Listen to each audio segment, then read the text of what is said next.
कल्हण लिखते हैं कि यहाँ के युद्ध हाथी इतने खुश हुए कि अपनी जन्मभूमि देखकर ललितादित्य की सेना में शामिल हो गए। फिर वे गौड़, जो कि आधुनिक बंगाल है, वहां पहुंचे, जहां परवर्ती गुप्त वंश के राजा श्री जीवित गुप्त का शासन था। इतिहासकार हरमन गोएज के अनुसार ललितादित्य ने जीवित गुप्त को हराकर बंगाल पर भी अपनी छाप छोड़ी।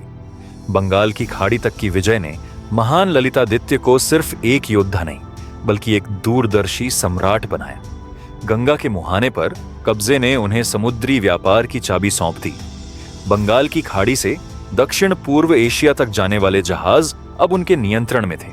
इस जीत ने उनके खजाने को सोने से भर दिया। बंगाल के मशहूर युद्ध हाथी उनकी सेना का हिस्सा बने, जो उस समय की सबसे घातक ताकत माने जाते थे। पूर्वी भारत के कुशल कारीगर और विद्वान उनके दरबार में आए, जिसने कश्मीर को एक सांस्कृतिक और बौद्धिक केंद्र बना दिया। लेकिन ललितादित्य का जुनून यहीं नहीं रुका। उनकी नजर अब दक्षिण की ओर थी। कल्हण की राज तरंगिणी बताती है कि बंगाल की खाड़ी के तटों से महान ललितादित्य ने दक्षिणापट की ओर रुख किया।